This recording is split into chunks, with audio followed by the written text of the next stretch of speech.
सती को आसन जो है सामने सरका दिए, बिल्कुल सामने।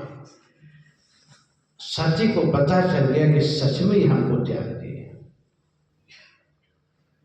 ये बात सच निकली। वैसे तो देखो, स्त्री का आसन जो है वाम भाग वामांगी है, बहन का आसन दाहिने भाग होता है और माँ का आसन सामने होता है। माँ अपने बेटे के सामने बैठती है।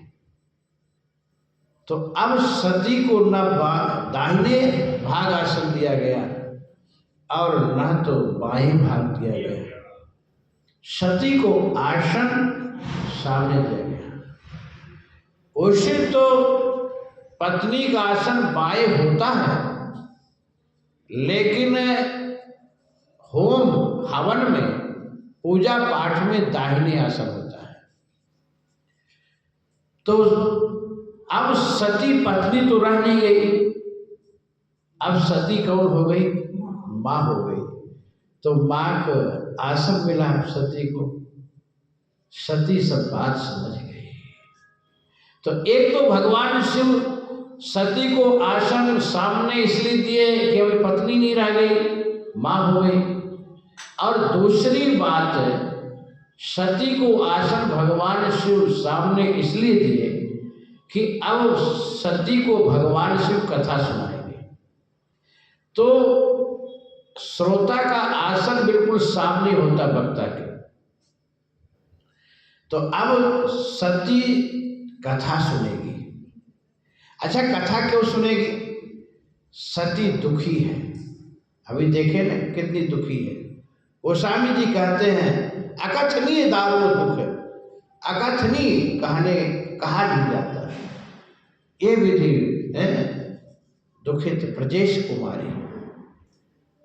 तो दुख का दवा क्या है? कथा। देखो, गरुड़ जी जब कहा वसुंधरा जी के आश्रम में गए तो गरुड़ जी क्या कहते हैं अपने आप? अब श्री राम कथा दीपावन, अब श्री राम कथा दीपावन, सदा सुख दुख पुण्य नसावन।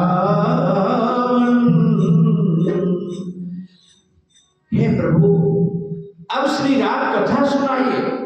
अब श्री राम कथा अति पावन।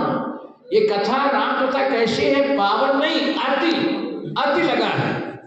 कोई कहता ना कि अति ना करो भाई, अति कर दिए, कहते ना अति सर्वत्र वर्जित। लेकिन इसके लिए अति हो जाए तो कोई आपको हानि नहीं है। भोजन ज्यादा हो गया, हाँ, गाली कोई अति कर दिया, अरे तो अति कर दिया भाई। लेकिन कथा भगवान का जितना हो जाए उतना और बढ़िया है। तो अति पावन है, अपावन को पावन करती है राम कथा। राम कथा और गंगा माँ भागीरथी। माँ गंगा भागीरथी में कोई स्नान करता है, डुबकी लगाता है, तो वहां भी गंगा अपावन को पावन करती है।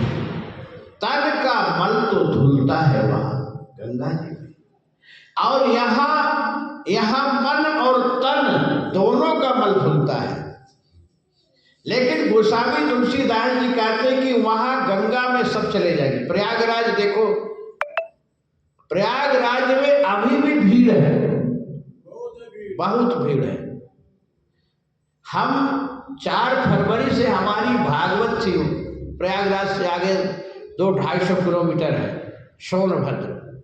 तो हम रिजर्वेशन के लिए बहुत प्रयास किए, लेकिन नहीं हुआ। तो बोले महाराज तत्काल में करा लेना, लेकिन वो भी तत्काल में कहाँ होगा। हालांकि हमारे भागवत कथा का बैनर भी तैयार है, बन गया, डेट सब निश्चित उसमें कर दिया गया 6 फरवरी से। लेकिन ये सब आपदा देखते हुए, भीड़ देखते हुए तो हम फिर यजमान से बात किए कि भाई हमको यहाँ भी आना था, प्रयागराज यहाँ भी। तो जब जाने की टिकट हो तो वापसी कैसे टिकट होगा, दोनों को टिकट नहीं हो रहा था। और ये है ये कि प्रयागराज से मैं यहाँ आते थे कथा करने, तो अब हम सोचे कि करनाल का ही कथा करके इकट्ठे चलेंगे। तो 1 तारीख का हमने रिजर्वेशन करा, वो भी वेटिंग में है। अब वो हो जाएगा, वेटिंग वाला RSC में आ गया हो तो हो जाएगा, 1 खाली सीट तो मिलती है। तो अभी भी इतनी भीड़ है, कितनी भीड़। अब कह 144 वर्ष से महाकुंभ आया तो पब्लिक तो टूट पड़ी है, विदेश से पब्लिक आ रही है, देश तो अपने जाए रहे। तो कहते वहां सब धक्का मुक्की खाने चले जाएंगे, लेकिन यहाँ तो बिरले ही आएंगे। क्यों? गोस्वामी जी क्या जानते थे कि यहाँ कम आएंगे? बोले क्यों? बोले यही सारे आवत, यहाँ भी अति लगा है, यही सारे आवत अति कठिनाई, यही सारे आवत अति कठिनाई। बोले क्यों? बोले राम कृपा बिन आए न जाई, यही सरोवर में आने में अति कठिनाई। बोले क्यों? बोले राम की कृपा नहीं हुई। अब जो आ गए तो उन पर राम की कृपा हो गई है, वो कृपा से वंचित नहीं। कहते जा पर कृपा राम के होई, ता पर कृपा करे सब